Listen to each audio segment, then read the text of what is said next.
again we have with us His Grace Amat Krishna Prabhu. So we welcome all the devotees for this meet.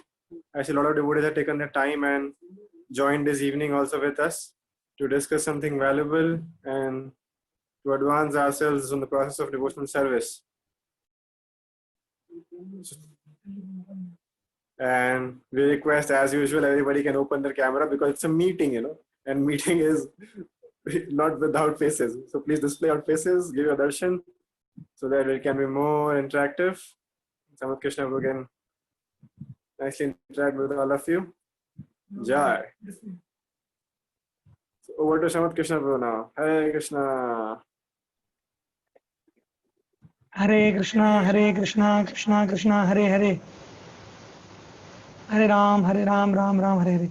Prabhu, am I audible to everybody? Hare Prabhu, yes. Okay. Who all have joined? So many devotees. Okay. Fine. So let's begin. Your voice is getting echoed actually. So Is my voice coming there clear? are two. Yes, Prabhu. Why it is echoing there? There is some echo. Is it still echoing? Now it's clear, I think, Now right? it's possible. Yeah, it's fine. Okay.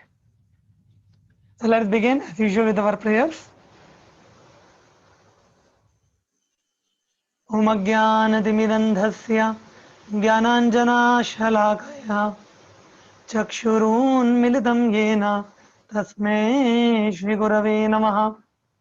Shri Chaitanya Manobhishtam Sthapitam Yena Bhutale Swayam Rupa Kadabhayyam Dadati Swapadantikam Vandeham Shri Guruho Shri Yudaha Padakamalam Shri Gurun Vaishnavamscha Shri Rupam Sagrajatam Sahagana Raghunathanvidam Tam Sajivam Sadvaitam Savadhutam Parijana Sahidam Krishna Chaitanya Devam Shri Radha Krishna Padan Sahagana Lalita Shri Vishakhan Vidamscha Nama Om Vishnu Padaya Krishna Pristhaya Bhutale Srimate Bhakti Vedanta Swami Nidinamine Namaste Saraswate Deve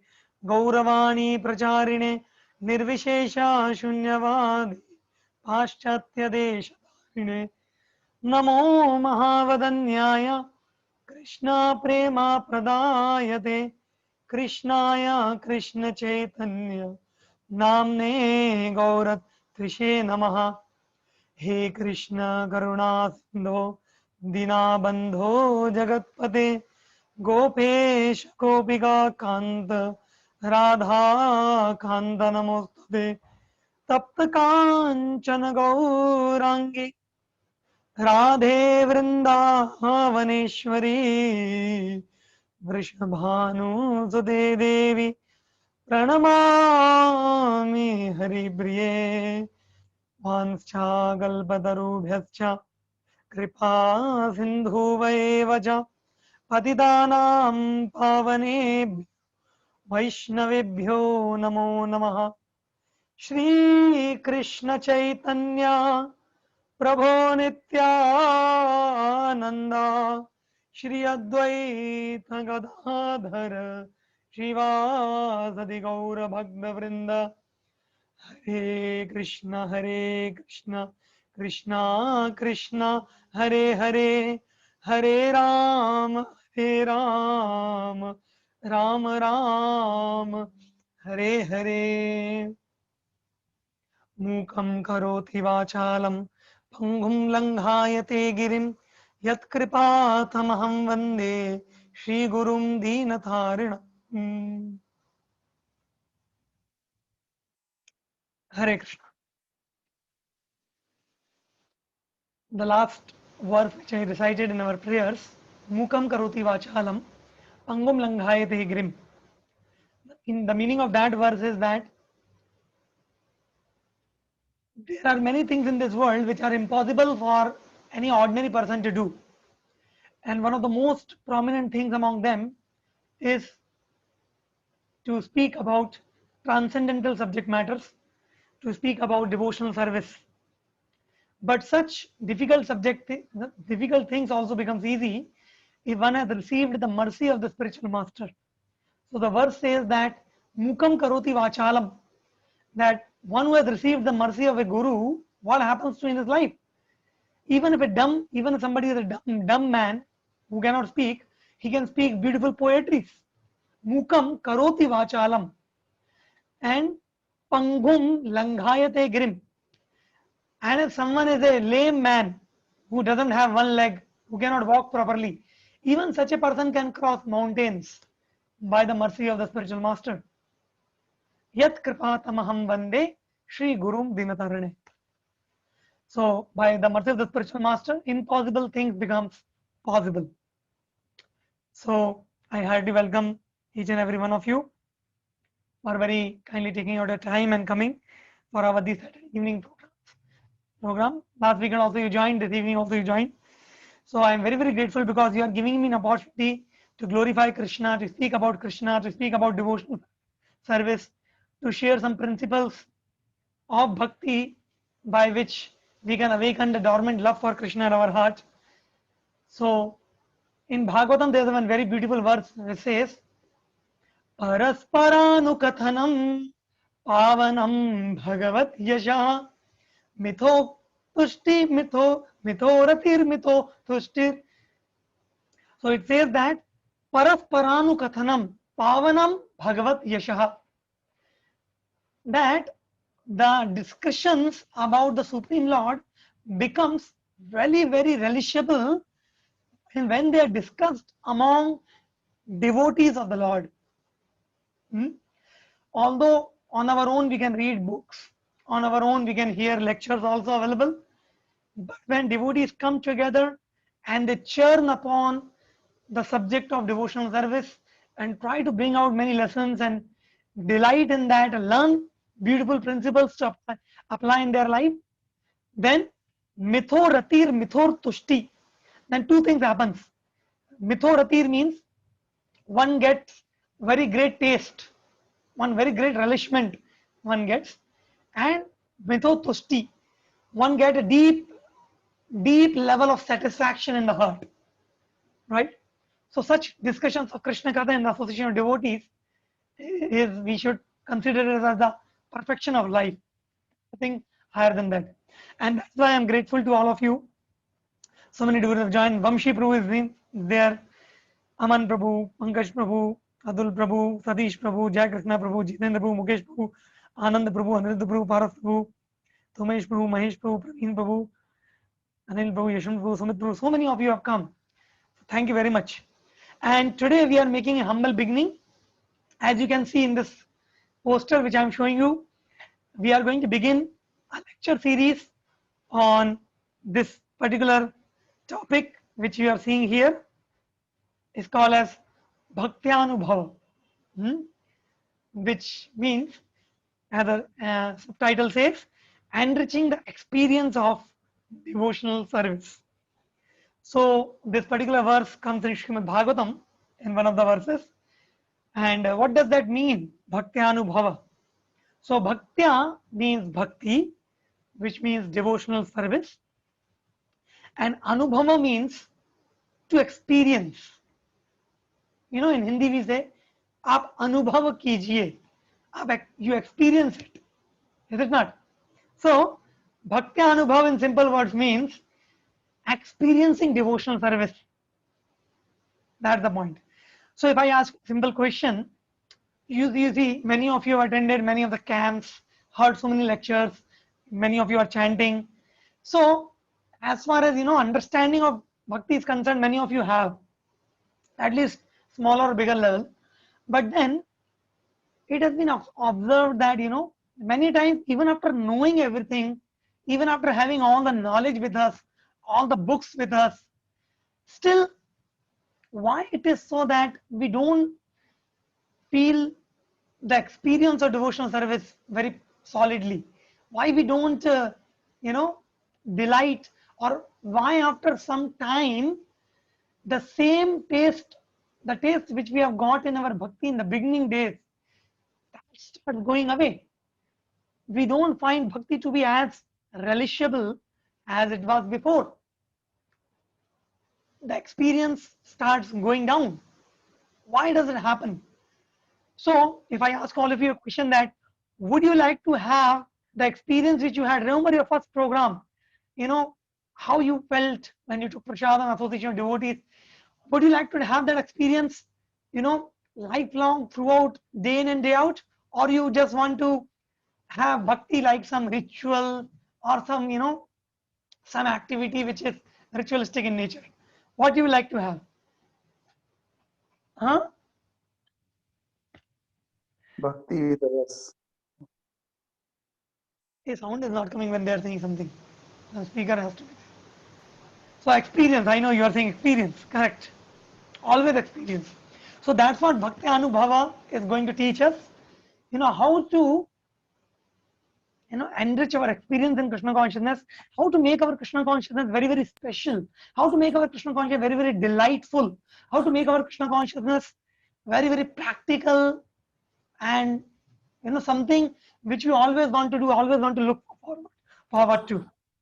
Okay, so in that regard, we are going to, this is the entitle, and every week I'm going to cover certain topics, and what we are going to cover from Srila Prabhupada books, especially books like Nectar of Devotion, Nectar of Instructions, Ishopanishad, and Bhagavad Gita.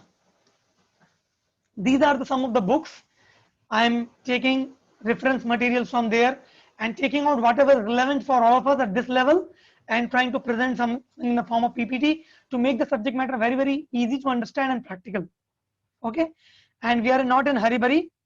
My class will only go till 7 or 7:10, and after that I want to give some 10-15 minutes for question answers, right? So by 7:30 we will have wind up, and we are not in a hurry. It's not some course going on, so we are very relaxed.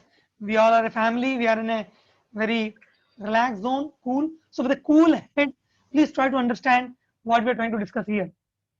And also in the course of our discussion, there will be certain things which you might be already knowing. It may be kind of revision for you, but that is also very, very important, because it is in the flow of what we are trying to cover. So please pay attention, and if you have questions, then we will try to answer it. And one more thing, I would like to congratulate all of you, because I came to know many of you are joining regularly for book readings, which is very, very nice. So let's begin. So as you can see here, here's one very beautiful shloka from Bhagavad Gita 7.3. Devotional service is very rare. So you know this very famous shloka. Manushyanam sahasreshu kashyadhyadati siddhaye yadadam api siddhanam kashyannam vetti tatvada. Somebody can read the translation. Out of many thousands men, one may endeavor for perfection, and of those who have achieved perfection, hardly one knows me in truth. Yeah. So my dear friends, the first and foremost thing, as I told you in my last session also, that there are certain things in our life we need to always remind ourselves and have to always keep in the forefront of our life. Because sometimes what happens, if we receive a very great thing very, very easily, the tendency is to take it for granted. Like I remember the story of, once one disciple came to a guru, and the disciple asked the Guruji, that Guruji, I want to understand what is bhakti, that's devotion. So Guruji told, oh really? Then Guruji gave him one stone, which was actually one diamond, which is a raw diamond. It was not yet polished. And Guruji told you, please take this stone and try to ask different people what is the value of this stone. So the disciple took the stone. He was passing by, so he saw one sabji wala, bhaji market. So he showed the stone, and he told, sir, how much you can pay me for this stone?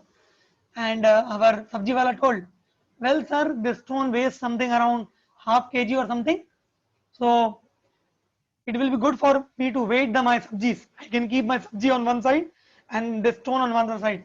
So maybe I can give you some, 100 rupees for this. And the disciple told, okay, I will check with my guru, this is the right price or not. Then he went ahead. Then he came across one dhobi. Dhobi was, washing clothes. He showed the dhobi. My dear sir, would you like to take this stone? And how much can you pay for me? Pay to me for this. And the dhobi told, well, the stone looks nice, it's very hard also. It will be good use for, washing my clothes nicely. I can rub dark stains. It's more powerful than Surf Excel. So, like this. So, Dhobi told that, I can give you some 200 rupees for this. So, the disciple told, okay, I will see. Then he went to ahead, some children were playing. He told, children, would you like to purchase this stone? How much you will pay for me? They said, sir, well, we always wanted to play something catch, You throw, I will catch, and then that person will throw, like that. So the stone looks like a ball, we can play with it. And we are children, what we can pay to you? So like this, disciple got different values of the stone from different people. And then he went to the guru and told what the dhobi told, what the sabji wala told, what the children told. And then Guru told, no. Now you go to one particular person, and the Guru sent to a disciple to, he sent to the diamond cutter in the diamond shop. And when he sent to the diamond cutter in the diamond shop, as soon as the diamond cutter saw the stone, his eyes became big. He told, my God, from where you got such a precious stone? It is a very precious diamond. And yes, it only a person who has knowledge of the object can really value it. I'll repeat this very, very important statement. Only a person who has knowledge of the object, which object in discussion, can only value it properly. So the Guruji told the disciple that similarly, you want to understand bhakti, but first understand that how rare bhakti is. Similarly, my dear friends, in our ISKCON society, Srila Prabhupada's movement, bhakti is distributed profusely through the chanting of the holy names, through prasadam, through book distribution. But let me tell you that it is not that although we distribute it very magnanimously, it is not that people value it equally or everybody is able to understand the value. That's why, as you saw here, what Krishna is saying. Krishna is saying, out of many thousands among men, one may endeavor for perfection. This means most of the people in this world, they live their life eating, sleeping, meeting and defending. Only animalistic life. And they have no higher goals. They have no higher purpose in life.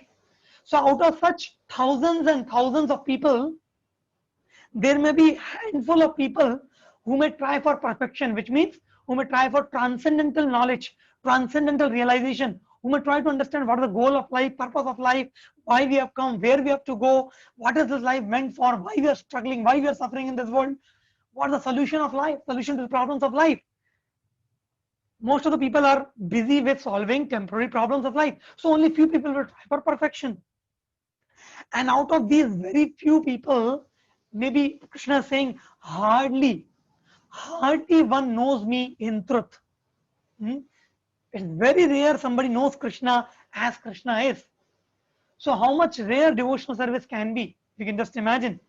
So I like to show you it's a long purport, but I have taken out certain sections of purport which I am displaying here, as you can see, and I would like one of you to please read it. Yeah, somebody can read. Somebody who has not read. Yeah. Krishna is the Supreme Personality of Godhead, the cause of all causes, the primeval Lord of... Prabhu, just a minute. Sound is coming very less.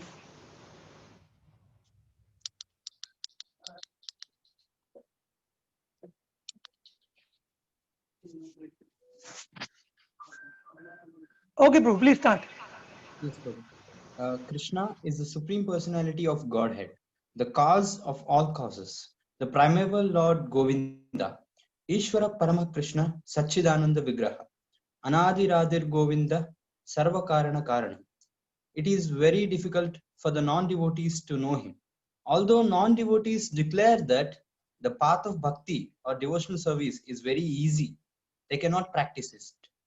If the path of bhakti is so easy, as the non-devotee class of men proclaim, then why do they take up the difficult path? Actually, the path of bhakti is not easy. The so-called path of bhakti practiced by unauthorized persons without knowledge of bhakti may be easy, but when it is practiced factually, according to the rules and regulations, the speculative scholars and philosophers fall away from the path. Yeah, this is from Bhagavad Gita 7.3 Parpat, the shloka which we are reading, that Parpat. So you see here something very interesting Prabhupada is saying, especially the red underlined, red lines you are seeing now, which I have underlined, that are very, very important. Prabhupada is saying that the path of bhakti is not easy. Now this may be a little shocking to all of you, because when we have come to devotional service, we have heard many times that bhakti is the most easiest process. There can be nothing more easy than bhakti. Susukam kartum abhyayam. Chant, dance, feast, go back to Godhead. Very bold. Is it not? Then why we are understanding here that the path of bhakti is not easy? So actually the path of bhakti is very easy, provided it is practiced in an authorized way with proper knowledge. But when does the path of bhakti can become very, very difficult or not so easy? When we try to practice it in an unauthorized way and without proper cultivation of knowledge of bhakti. Hodgepodge bhakti, when we try to practice, something on our own, when we try to concoct, we try to put our own brain into it, that is the time when bhakti becomes very difficult. Difficult in the sense, the activity is simple, like chanting is so simple, but then difficult in the sense that you will not get the results. And that's how bhakti becomes difficult, that I'm doing so much, why I'm not getting the results? So just like in my previous story of the diamond and the disciple and the guru told that only one who has the knowledge of the diamond can actually value the diamond. Similarly, only one who has the proper knowledge of bhakti, the proper knowledge of the science of bhakti, science of devotional service, will be able to value devotional service, and for him only it is going to become easy. So that is where our faith comes into picture. My dear devotees, why sometimes devotional service becomes very difficult to practice? Because as we go on in devotional service, we come across many scriptural statements and words of the saintly people, which commands or demands a leap of faith. A leap of faith, not unreasonable faith, reasonable faith. And in the beginning days we present bhakti very, very scientifically. Can faith be reasonable? And DY sessions and Darwin theory and so much stuff we speak for what? Just for the purpose so that our faith may develop to a certain extent, that we may be able to put a considerable amount of faith on the words of the Vedic scriptures, the words of the saintly people, so that we learn the science of bhakti which is revealed in the scriptures. But what happens as we go on, because we are all coming from the material world with modern education backgrounds and habit of speculating and trying to put our own head into it. So when we try to do that, it becomes at times difficult to ascertain and accept the simple truths of bhakti revealed in the Vedic scriptures. We try to bring our logic, our interpretations, speculations in the path of bhakti, and then we start wondering that, oh, I think it's not going to work, or it is simply some sentimentalism or things like that, and then our strong connection to that goes away. So that's why faith in the process is very important. That we will discuss how to develop that faith, that will come in the future, but I'm just mentioning the point that why the path of bhakti becomes difficult, because of, as the red line says here, as you can see, that the path of bhakti is not so easy, because when it is practiced unauthorized. What is the meaning of unauthorized? With our own mental speculation, with not following the scriptures, then it becomes very, very difficult. Like that. Now one more paragraph which says further. Yes, somebody can read it.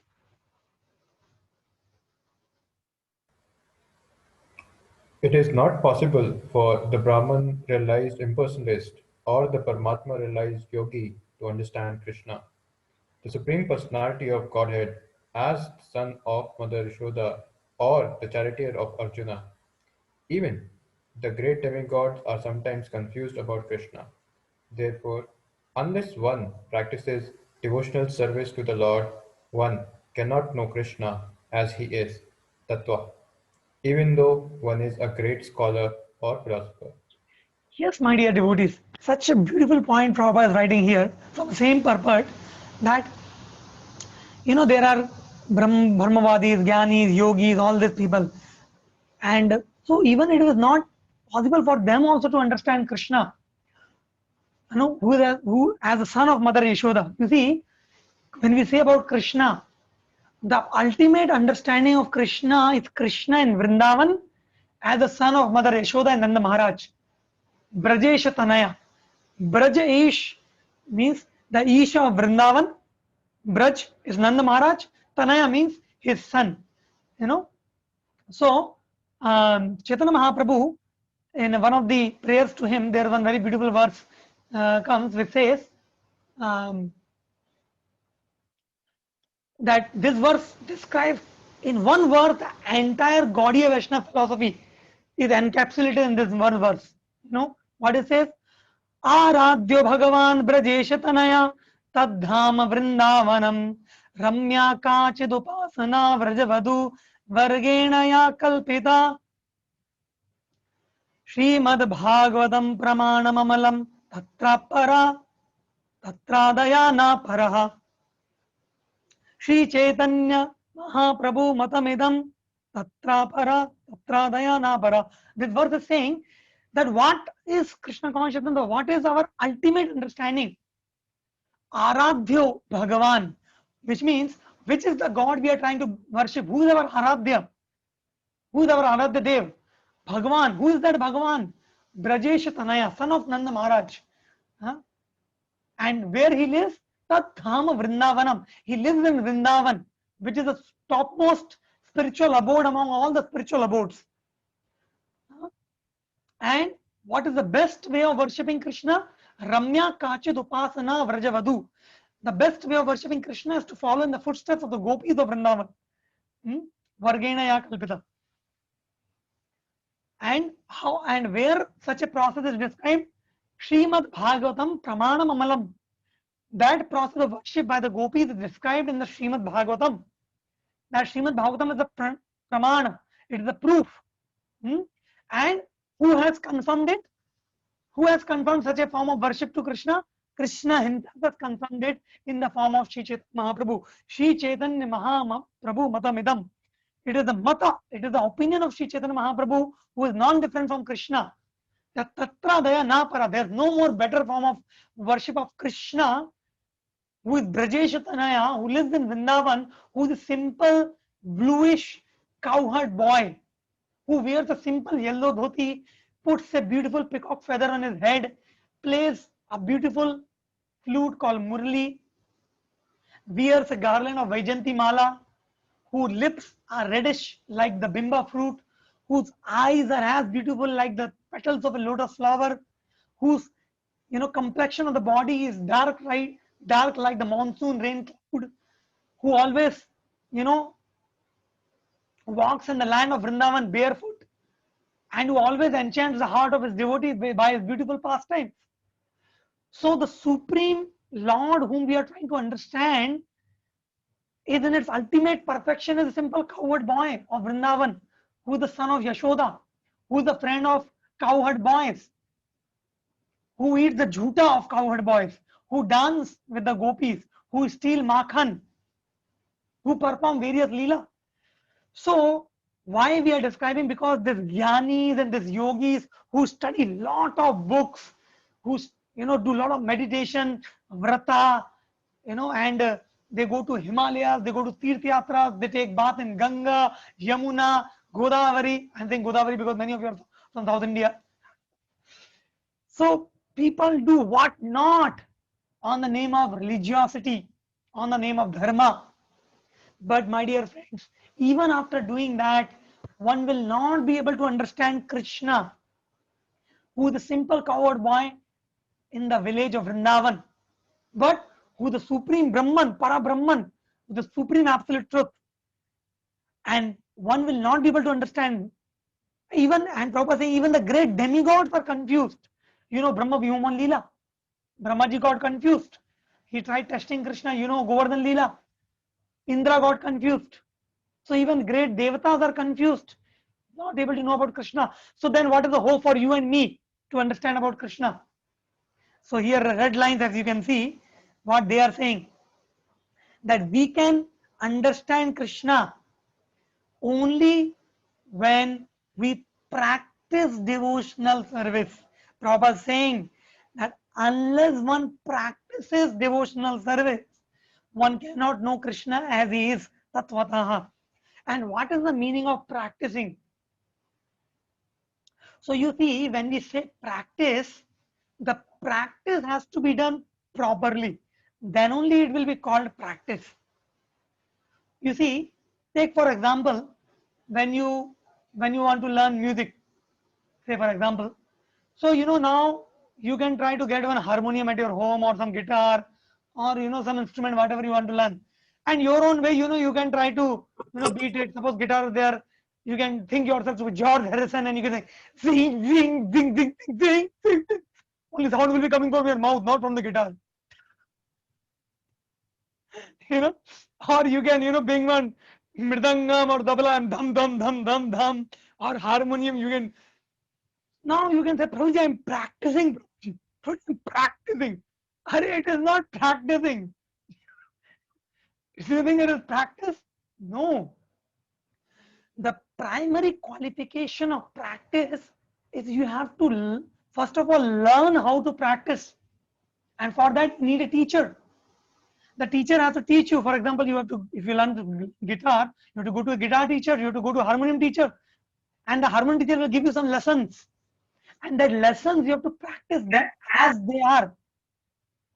You know, you cannot practice on your own.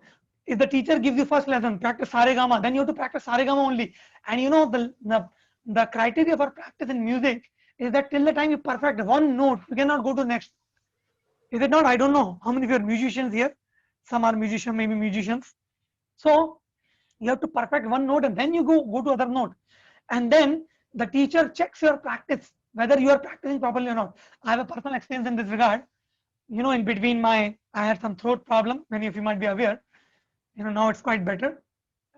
So for my throat, I went to one hospital, to one voice therapist, for voice therapy. So that voice therapist gave me some vocal exercises, and the vocal exercise includes some producing certain kind of sounds, like quite funny sounds.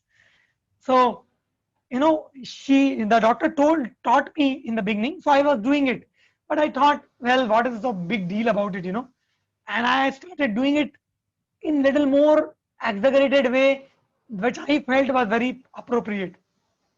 And after the doctor called me after one week to recheck up, and when I went after 1 week, my voice was much more worse than what it was before. And doctor told, what happened to you?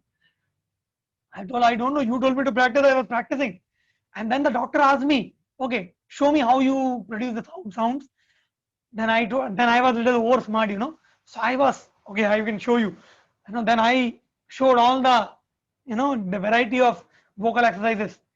And the doctor was only beating his head, saying that, hey Bhagavan, you told what you did. This is not the way to practice. You are not doing the way I have taught you. Who told you to do like this? The doctor was asking me, and you see your voice has gone more worse than that.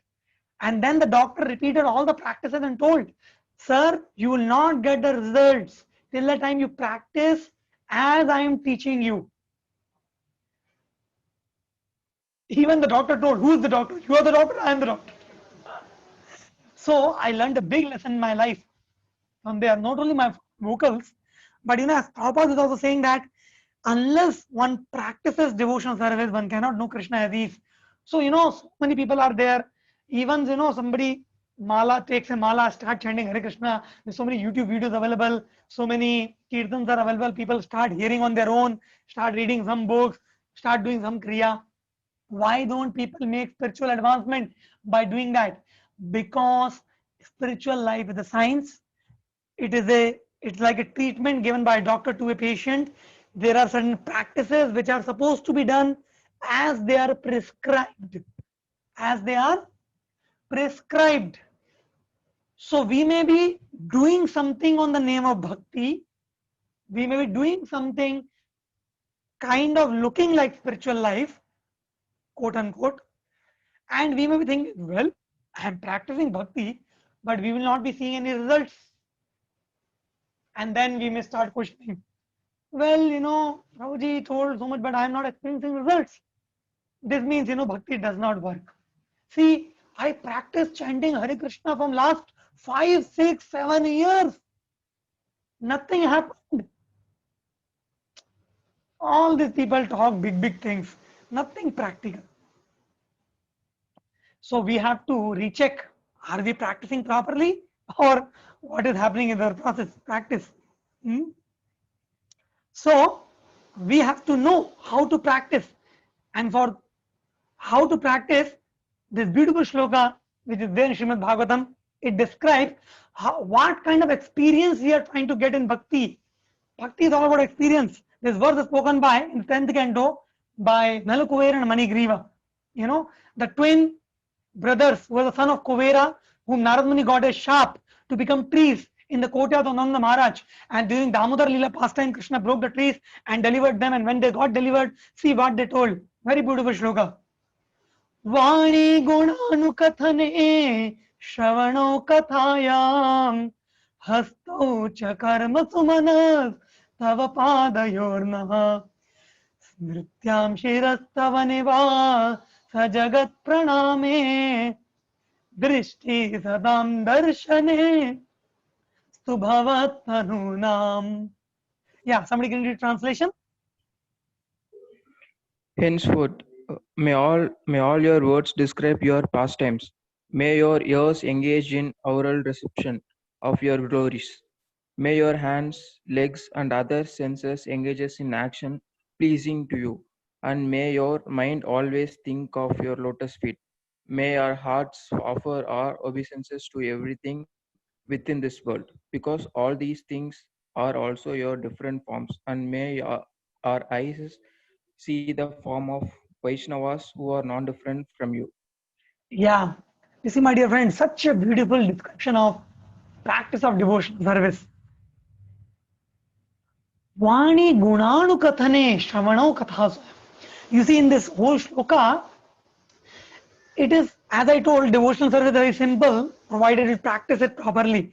So you see here, Nalkuvar and Manigriv, in simple words, they are basically telling what we are supposed to do in bhakti. The definition of bhakti is very simple. What is the shloka? Sevanam bhakti ruchyate. Rishikesha rishikena sevanam bhakti ruchyate.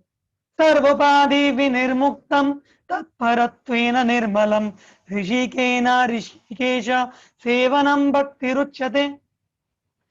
That to engage one's mind and senses in the service of the master of senses is devotional service. So the definition is very simple. When we engage our senses, and see how they are saying what we are supposed to do. They are saying, Vani gunanu kathane shravano kathayam. May, my dear Lord, may our words describe your pastimes. Which means the words, the faculty of our mouth may it be used for glorifying you. May our ears engage in oral reception of your glories. Which means let our ears hear your katha always. And may our hands, our legs and other senses engage in pleasing you, which means let us do a variety of services with our hands, with our legs, with our various senses. And may our mind always think of your lotus feet. This means our mind should be absorbed in you.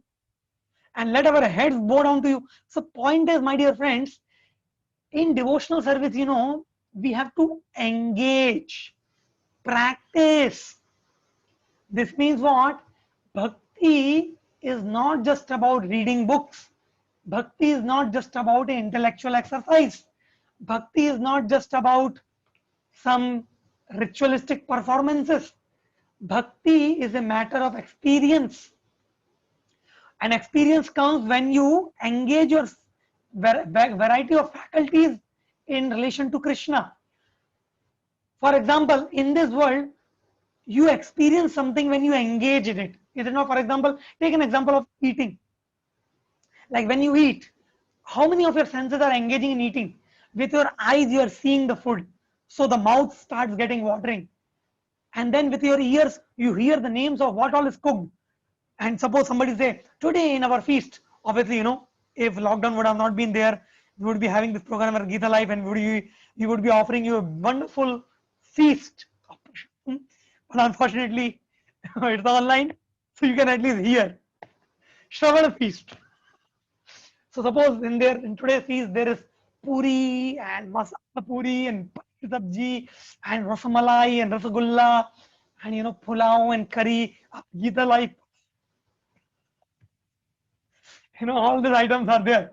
So your ears are hearing about the items, your eyes are seeing the items, and then the fragrance of the feast prasadam is entering in your nose, the mouth is watering, then your hands is going and touching the various items, and then finally you're lifting it and then putting in your mouth, and the mouth is tasting. So you see, when you do this process where all the senses are engaged, you get a particular experience. And that experience is very relishable because so many faculties are engaged in that experience. Similarly, my dear friends, why do we not get the experience of bhakti? Because although we may read here and there, we don't engage all the faculties of our mind and senses in devotional service as the shloka is describing. So bhakti is very simple, provided we have to engage. And when we engage in a prescribed way, that's how we gain the experience. And then bhakti remains no more a philosophy or a theory, it becomes very, very practical. So, till now what I was describing was a kind of, you can say, introduction or the essence of Bhakti-anubhav in short. I was just giving you why we are mentioning this series as Bhakti-anubhav with this particular shloka, Vani Gunanu Kathane, Shravano Kathayam, Hasto Chakarmasu Manas Tavapadayornam. This is how we are going to get Bhakti-anubhav. But then now comes the most important question, that Prabhuji, what we have to do for this, or why we are not able to do this, or why we have to do this. And therefore, we have to ask certain very, very important questions to ourselves. What are the questions we have to ask from ourselves? We have to think deeply about certain questions of our life. For example, as you can see here, that we have to rethink, rediscover these questions. Have you ever thought deeply, what is this Krishna consciousness movement all about? You might have thought Krishna consciousness what it's all about, but have you thought it deeply? Have you thought deeply what we are really trying to achieve here? What is our goal? What is the end result we are trying to get? We may philosophically say, yes, Puji, love of God. Yes, Puji, going back to Godhead. But have you really thought what does that mean? Have you ever given a deep thought to understand why we are doing what we are doing in Krishna consciousness? What is the process? How the process is working? How it is affecting to me? Where I am standing in the process? What is the goal? How far I am from it? Have we ever thought about these things deeply? Because especially in India, because we are all from India and India is a pious country, it's a pious land, religion, religiosity, dharma is very prevalent here. So people, when they come newly to path of devotional service, they really don't approach it in a scientific manner. They really don't approach it as a science. They think, yeah, ये भी कोई अच्छी चीज है. This is also some good thing, some pious activity, some nice rituals, some good people, something related to God. But we hardly, worry about these questions which you are seeing here. That, and maybe, sooner or later we have to think, because even if somebody comes unknown in spiritual life, even if somebody comes without any knowledge, they just come sentimentally, emotionally, thinking it to be some pious good activity, devotional service is going to work because it is a medicine. So people start chanting Hare Krishna, they like devotees, they take prasadam, they go for yatras and camps, and they relish the experience. But because, we have not paid deep attention to these questions, we have not understood scientifically, we have not imbibed the knowledge very deeply from the heart scientifically. So what happens after some time? The taste goes away, and then we also go away from bhakti. But because we have once tasted, we will never be able to leave it. And then sooner or later, when we face some difficult situation in our life, like now corona has come, it's a difficult situation for everyone. So now we are again rethinking it, or we are forced to rethink it. Yeah, what is this actually? Devotees used to always say that devotional service, Krishna consciousness is a solution to all problems. It is, ultimate goal of life. How it is? Let me try to rethink. Let me try to probe deeper. Let me try to understand, whether it is really like that. Otherwise, generally we are very busy in the normal course of our life. So that is why this deep thinking is required. So in the course of deep thinking, now when I am going to describe this theory of Bhakti Anubhav, the foundation, what we are going to discuss is this. So, there are certain very fundamental questions of life or any process. When you talk about any process, there are many fundamental questions. So, the fundamental questions are what, why, who, and how.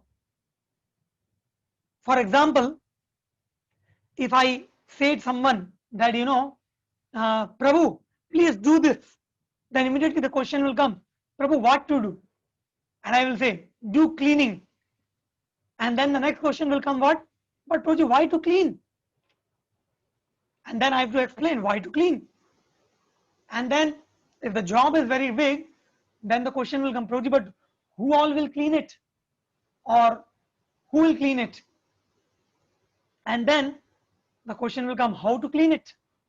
So in any field of life, my dear friends, the fundamental questions are this four only: what, why, who, and how.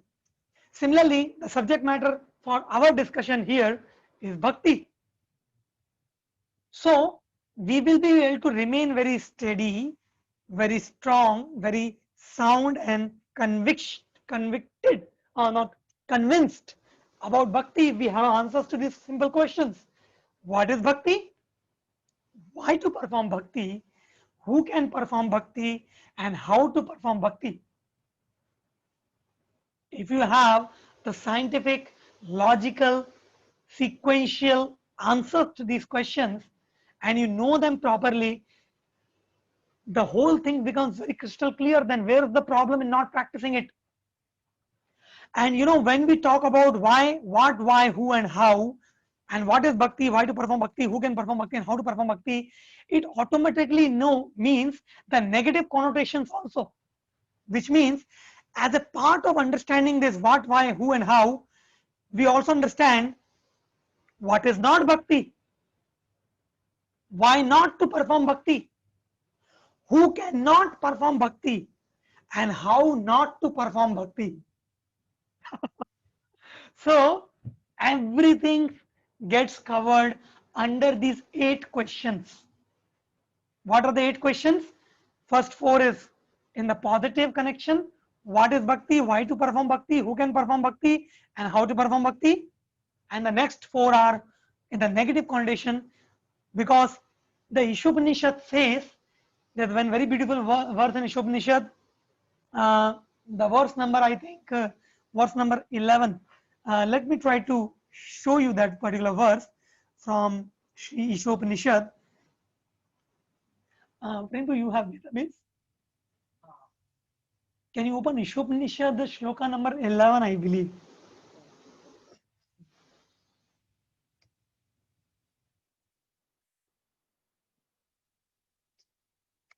Shloka number mantra 11. Yeah, 11.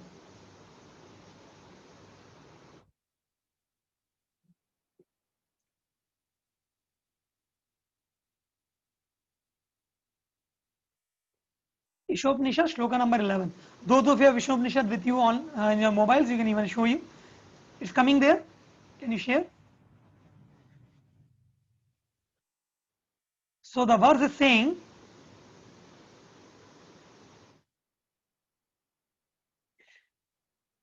Vidyam cha vidyam cha avidyam cha vidyam cha yas tad vedo bhayam saha avidyaya mrityum tirtva vidyayamritamashnuते. Yeah, if you go down, you will see the translation. Only one who can learn the process of nescience and that of transcendental knowledge side by side can transcend the influence of repeated birth and death and enjoy the full blessings of immortality. Which means what is saying, Vidyam cha avidyam chayas. Which means Ishupnishad is saying that we not even only need to know what is knowledge. It is equally important to know what is not knowledge, what is avidya, what is nescience. Because what happens when we don't know what is nescience, then we get carried away when it attacks us. That's why Raishampu used to say us that, please remember this formula. What is the formula, be conscious of Krishna. Please all of you repeat this. Be conscious of Krishna. Be cautious of Maya. Be cautious of Maya. So conscious of Krishna means vidya, knowledge. We have to know. So what is bhakti? Why to perform bhakti? Who can perform bhakti and how to perform bhakti is vidya. So that we may be knowing to a certain extent, but then equally important is to know the nescience part also. At least to know, no need of undergoing experience, but at least knowing it. So at least to knowing, because that knowledge helps us to remain cautious of Maya. Otherwise, if we are only conscious of Krishna but not conscious of Maya, then Maya will take us away. And if we are only conscious of Maya but not conscious of Krishna, then bhakti will become very dry. That is why, as you are seeing in the PPT which I am showing, that we require both. What is bhakti? What is not bhakti? Why to perform bhakti? Why not to perform bhakti? Who can perform bhakti? Who cannot perform bhakti? How not to perform bhakti? How to perform bhakti or not to perform bhakti? All these things we need to know. Right? Now, let us very briefly, whatever 10-15 minutes we have remaining with us, I will just cover today only one thing. Now, you see, my dear friends, if I ask you among what, why, who and how, which is the most important question among all?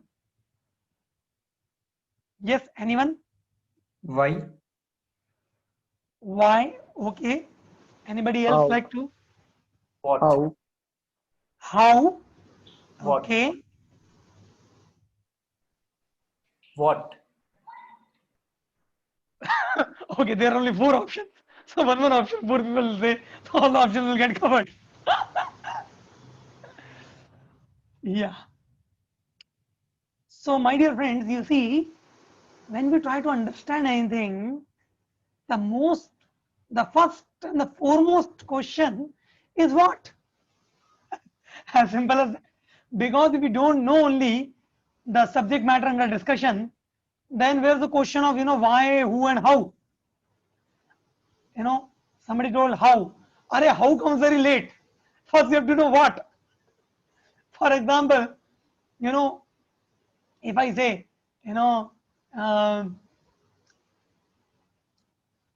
how to put a fuse.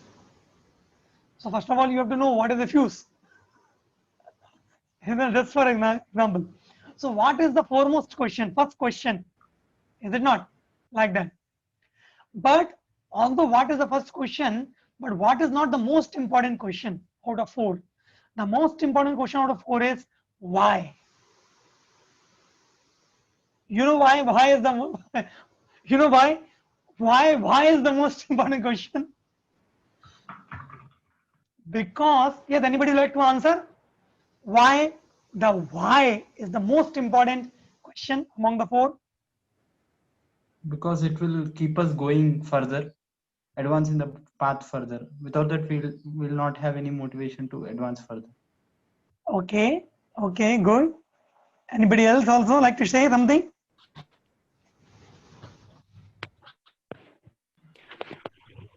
Without knowing why, it would be very difficult to gain realization. Okay, Shambhu, thank you. Yeah, so all of you know why is the most important question, because especially when we are like when we are dealing with when people like all of you, all of us, who are coming from educated background, intellectual background, you're engineers, working, educated. So we all of us never like to do anything without getting proper answers to the questions. Why to do, what to do? If somebody try to just say to us, you do this without giving us proper answers to that, it will look like a force. It will look like a compulsion. It will look like, well, so, get lost. So that's why becomes the very most important question.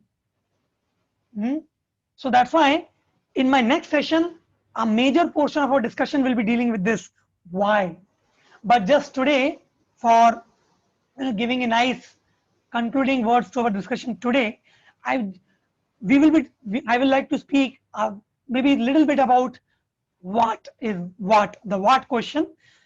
Obviously, the thing about what is bhakti, which I am covering today, is just one slide, one or two slides, very brief. Once the why becomes clear, then the discussion of what is bhakti will be very, very elaborate.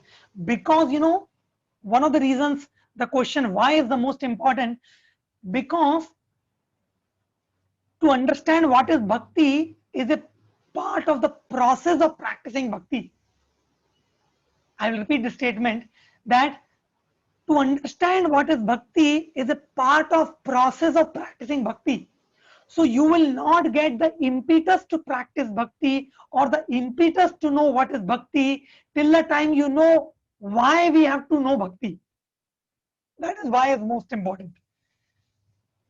But just to give you a brief, let us try to see what is bhakti. So as you are seeing here, when some very three simple lines I have written here. I don't know whether we will be able to even touch this subject matter. They are very, very deep. But let's begin, whatever we can cover today. And we may be beginning these things again in maybe next discussion. So what is bhakti? In very simple words, my dear friends, bhakti connotes means or implies devotion or love. Bhakti implies devotion or love. And love implies service, which means activity to please the beloved. Hence, bhakti means devotional service.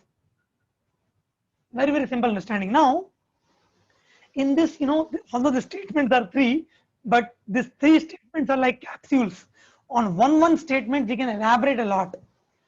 But today, I just like to brief you about some very simple principles of what this bhakti means. So you see,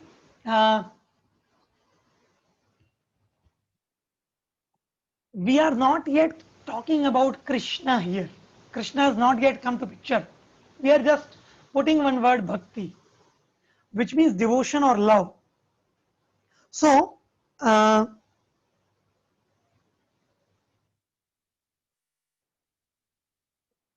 just a minute, I want to share one thing which will help you to understand what I'm trying to say. Yeah. Yeah. So, now, bhakti means devotion or love. So, somebody may ask, but sir, why this love or devotion is required? Why this love or devotion is required? And because the love implies service, why this service is required? Like that. So one very important thing you should all remember, that generally people have an understanding that when you talk about bhakti, people say devotion. So when you only mean bhakti as devotion, it is more something like some emotional, something related to feeling, something related to sentimentalism. But Prabhupada, in all Prabhupada books you will find, Prabhupada never translated bhakti as devotion. Prabhupada always translated bhakti as devotional service. Because, you know, when you talk about devotion or love, love always has to be expressed. Love is not just some feeling. Obviously, it's a feeling, it's an emotion, but that emotion becomes very practically visible when it is expressed. And to express that emotion, one need to do some activities, and such activity is called service or seva. And that's why the most eloquent and the most perfect definition of bhakti is devotional service, which means activities of love or activities of loving service or activities to please the object of my service. That is called devotional service or bhakti or loving service. Now, the next slide here says, as you are seeing here, why bhakti? Why bhakti? When I say why bhakti, it also means, according to our previous definition, why this love? Why this devotion? Why it is required? Yeah, so now I will like one of you to read the first statement. Can somebody read the first statement? Devotion or love is the most fundamental drive of every living entity. Yeah, please read. You can read the other three also, Prabhu. The basic principle of living condition is that we have a general propensity to love someone. We cannot be happy without satisfying the desire to love. No one can live without loving someone else. We will not be able to perfectly fulfill this desire without permitting its expansion to the most inclusive extent. Yeah, correct. Thank you. So, when in the previous slide we discussed what is bhakti. Bhakti means devotion or love. So now the question immediately will come that why we need love? Why bhakti? Bhakti means love. Why this love is required? Because my dear friends, we are, as you know, we are not the body, we are soul. And the nature of soul is that love or affection, this experience of affection or love is the fundamental drive, is the most basic necessity of everyone in this world. There is no one who can say in this world that I don't need love or I need not to love anyone. Sometimes, you know, you might have experienced that you go on the road, one dog is going and you just try to make some sound, you know, like this you do to dog, or you do, and immediately what do you find? The dog starts waving his tail. He starts doing like this. Why? Because he's feeling that somebody is paying attention to him. Somebody is calling him out of love. Is it not? So, this feeling, this emotion of love is a very deep rooted phenomena. It's a very deep, it's the deepest longing. It's the most fundamental need. That's what everybody, and we cannot, it is the basic principle of living condition, as they are saying here, that we have a propensity to love. As you know, we have discussed in our DY session, earlier session, that the dharma of the soul is to love and serve. Nobody can live without loving and serving. Everything has dharma. Dharma means something which cannot be separated from the object. Is it not? We have discussed it earlier. The dharma means that which cannot be separated from its nature, like the dharma of the water is liquidity, the dharma of the salt is saltishness, the dharma of the fire is heat and light. See, the dharma of the soul is to love and serve. So you cannot separate it. And that's why it becomes the most fundamental need. We all have a propensity to love someone and be loved by someone. And nobody can be happy in this world without satisfying this desire to love. Nobody can live without loving someone else like that. So that is why one thing becomes clear today, that we all have a very deep longing to love and to be loved. And the last statement in the slide which I showed you, I would like someone to please again read the last statement. We will not be able to perfectly fulfill this desire without permitting its expansion to the most inclusive extent. Yeah, which means what? See, my dear friends, now one thing is clear that to love is our fundamental need. And now the statement which is saying, Prabhupada is saying that we will not be able to perfectly experience love in its fullest extent till the time it becomes most inclusive, which means what? In simple words, that our loving our the nature of love is such that it is a nature to expand, which means we want to include as many number of people as possible, as many number of things as possible, as many places as possible in our periphery of love, which means I want my love to become most inclusive, which means I want to love as many people as possible, because when I love as many people as possible, my love becomes all inclusive, it expands. So please see this next slide. Prabhupada is saying something. Prabhupada is giving a very simple example to explain this all expanding nature of love. Somebody can read, someone who has not read till now.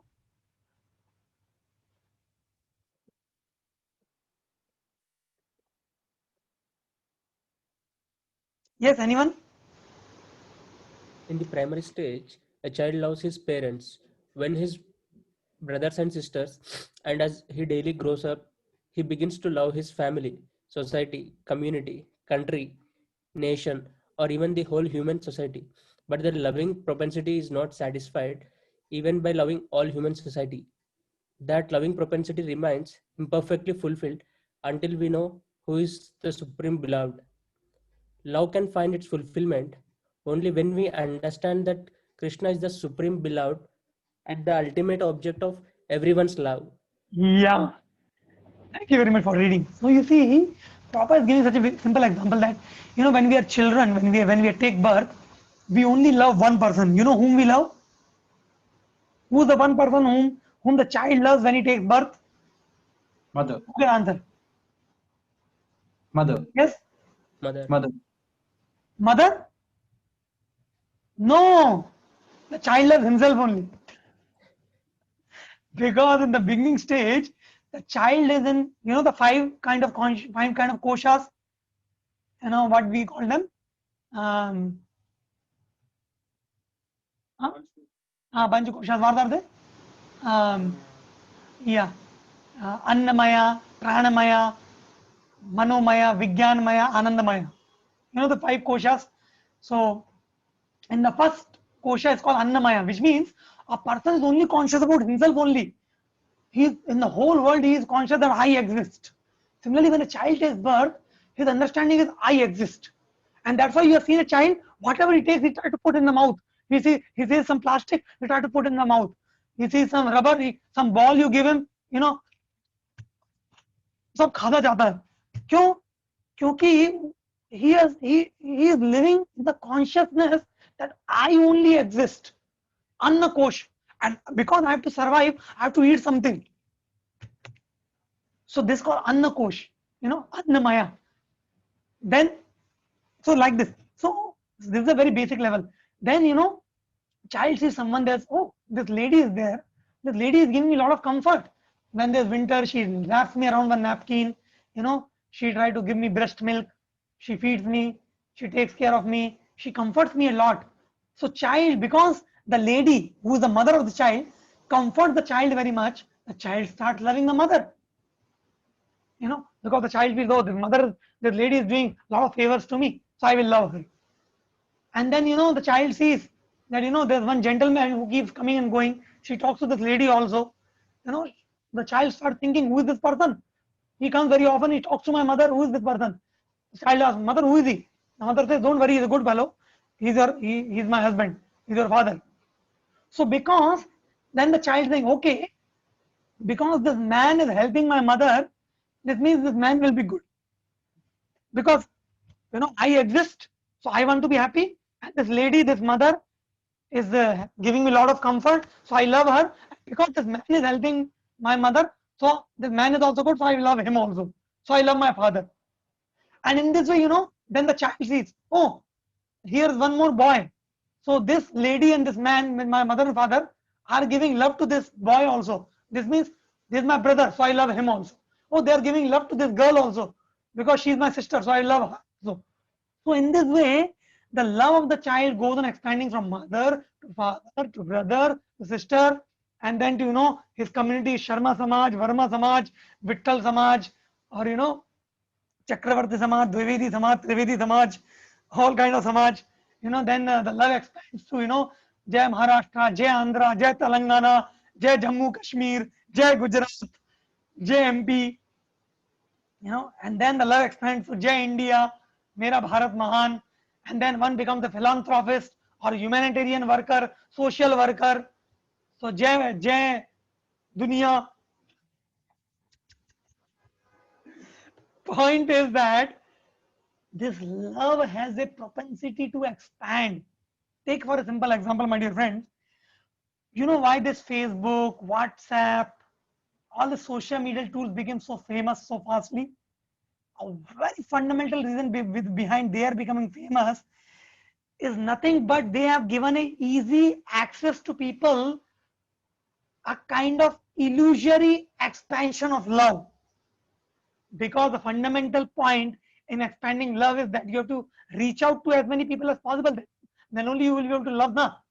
If you cannot even reach out to people, if people don't know you, if you don't know the people, where's the question of loving them? So through WhatsApp, Facebook, when you make communities, when you make fan groups, WhatsApp group, what happens? Basically, why people are so mad after it? Because they're getting an illusory feeling that just see, I have 10,000 people in my group.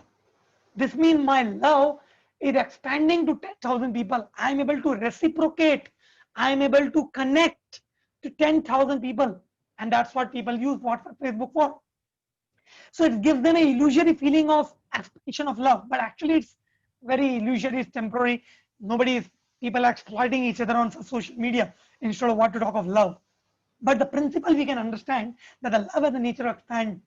But our Vedic scripture reveals us a very great secret that our love will go on expanding from mother, father, family, community, state, country, world, universe, interplanetary, interuniversal.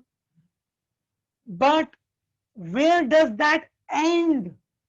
Where does that ultimately go? What is that point? What is that ultimate end? When my loving propensity will reach to its ultimate culmination, to its ultimate fulfillment, to its ultimate perfection. And as you saw in the slide, the last word, somebody can read it again. The last line, what is it?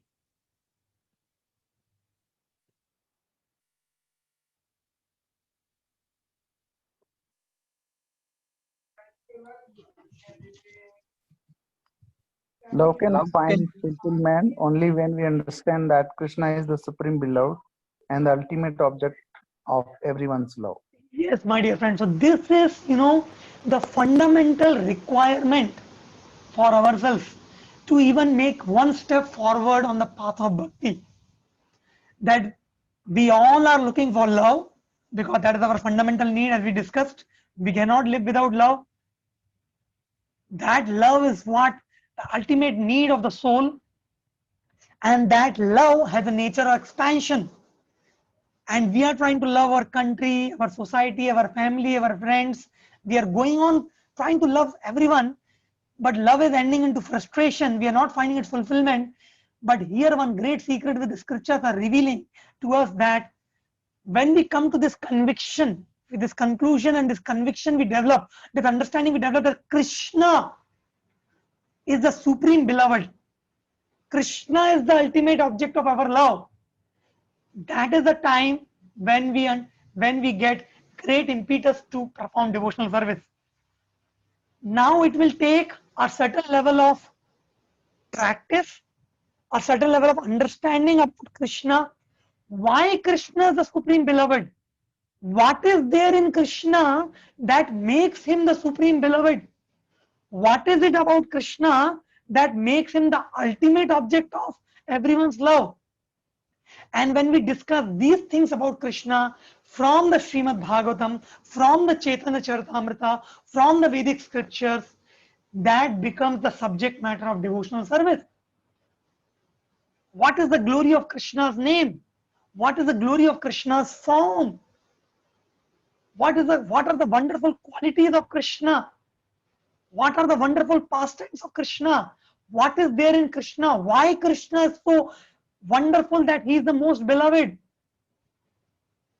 And how by serving and loving Krishna will I get complete fulfillment of that loving propensity? That is the subject matter of devotional service or bhakti. So that's what we want to understand. So I will end here for today because now the subject matter goes on continuation. But today what we discussed in essence, just to conclude, we started with, in the beginning I was giving you a brief about the series of discussion called Bhakti Anubhav, and I told you that devotional service is not theoretical, it is not simply a mental concoction or speculation. We can never understand Krishna. Big Gyanis and yogis are not able to understand Krishna. Path of bhakti becomes difficult when you approach it in an unauthorized way. It becomes very easy when we understand and approach it in an authorized way. By engaging in bhakti, experiencing bhakti, and how we experience bhakti, I told you one shloka, Vani Gunanu Katame Shravano Kathayam. That very beautiful shloka. You can even memorize it, learn it. This is one of the very beautiful ways of relishing bhakti. You know, that it is the shloka number is 10.10.38. It's a homework for you. Take this homework, 10.10.38, and so that's what I was describing. That we have to engage in bhakti the way Nalakuvera and Manigriva are trying to teach us, that engage all the faculties of your sense in bhakti. So that's what's called Bhakti Anubhav. And then we begin our main process of discussion, which was, trying to understand the science of bhakti in terms of what is bhakti, why to perform bhakti, who can perform bhakti, and how to perform bhakti, all that things. And then I told you certain things about devotional service. So with that, today we conclude with one point, that bhakti means to love. The love is a fundamental need. Love has the nature to expand, and that love will expand. Love will reach an ultimate culmination when we understand Krishna, the Supreme Beloved, and why Krishna Supreme Beloved. Why we need to approach Krishna, and all that will come as a further part of our discussion. So I like to end here. In case you have any questions, we have some 3-4 minutes. We can take one question, or any comments, or anything else you like to say. Prabhuji, I have very basic question, like it's not related to current topic, but still, when we chant na Hare Krishna, Krishna Krishna, Hare Hare, Hare Ram, Ram Ram, Hare Hare, should we chant Hare Krishna or Hare Krishna? I know many people have asked Okay, so many so no times. problem. Sometimes people chant Hare Krishna, sometimes people chant Hare Krishna. Krishna is Bhavagrahi Janardana. If you chant Hare Krishna, no problem, Krishna will accept it. Generally, it is Hare Krishna. Hare Krishna, Krishna Krishna, Hare Hare, Hare Rama, Rama Rama, Hare Hare. It's not Ram, it is Rama. It's not Hare Ram, Ram Ram, Hare Hare. It's not Ram, it's Rama. And it is not Krishna, it's Krishna. Hare Krishna, Krishna Krishna, Hare Hare, Hare Rama, Rama Rama, Hare Hare. But even if the pronunciation is not proper, let your renunciation be proper. Which means when you sit for chanting, you should concentrate nicely. Okay, Man Prabhu? Thank you, Prabhu. Okay, any other questions, Prabhu?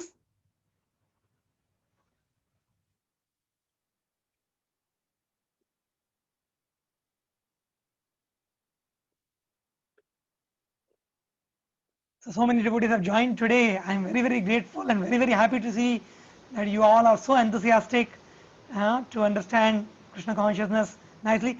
Acha, just I want to know one feedback. The way I am covering the topic very systematically, step by step, is it making sense? Is it understandable? Is it coming? If you are happy with it, please say yes on the chat or loud. You can even speak it, or you can even give me feedback also that Proji, you can either increase the speed, decrease the speed, or make it more, give more examples. I am ready to do all. My whole purpose was to just make you understand the topic very, very systematically. Okay, so many of you are saying yes, like that. So, okay, so yeah, thank you very much. So we will meet next weekend on Saturday. Again, please do come and don't miss it. We'll be continuing the discussions. And in case you have any questions from this, keep the questions ready. When I will visit your book reading groups on the weekdays, then you can, though the day when I am visiting your group, that day I want to give time for question answers. So whatever you are reading in the book during the book reading, during the weekdays in the book reading, in case you have any questions related to book reading, when I am visiting your group on that particular day, you can be ready with your questions or even questions related to the Saturday program, and I will very, very happy to answer your questions during that time. Okay, so thank you all very much for joining.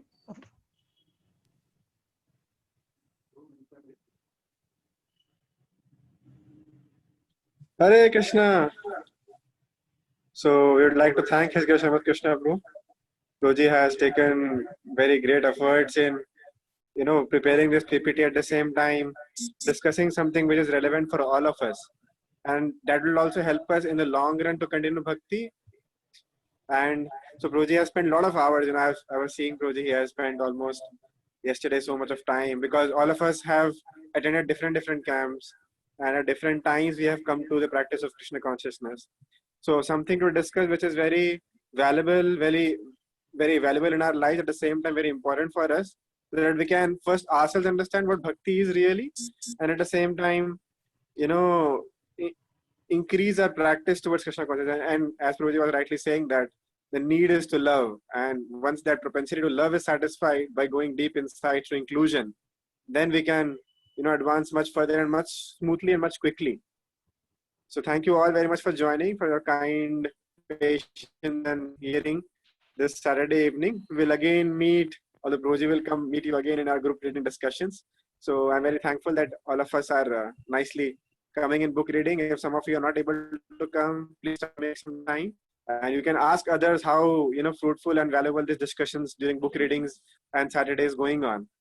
And also there is a request that all devotees have to make some notes from the book reading. Every point, every day they have to summarize whatever they have read, understood from the book reading. So please make sure that you are doing that. If someone has missed, then today is Saturday, tomorrow is Sunday. So please, you can just go through the chapters once again, a skim reading, and then just note down all the points. And also, yeah. So also to every day morning, our devotees are doing Japa Zoom. So devotees can join on Zoom, for if anyone feels, so our devotees are joining Japa Zoom every morning. Some devotees are there. So our Anil Pro is coordinating Japa Zoom. Also, if anyone would like to meet His Grace Srimad Krishna Prabhu personally, then Prabhuji is ready for that also. They will reach out to you or me. So all devotees, whoever would like to meet Srimad Krishna Prabhu, they can either mention, they can just send a message to me, and I will try to arrange. I'll definitely Prabhuji will give his time to everybody. So you can just message me, and I'll arrange a personal meeting with Srimad Krishna Prabhu if you want to ask something very much personally apart from the discussions, group discussion that we have. Yes, so tomorrow is Ekadashi. All devotees can chant more and more rounds and join the Japa Zoom tomorrow morning. So time is 5:30 to 7:15 in the morning.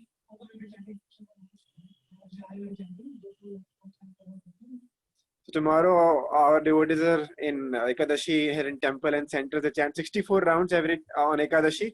So that of our whole 64 round Zoom will be available. So devotees can join on Zoom, the same ID which Praveen Prue will be sharing to all of you in the respective groups.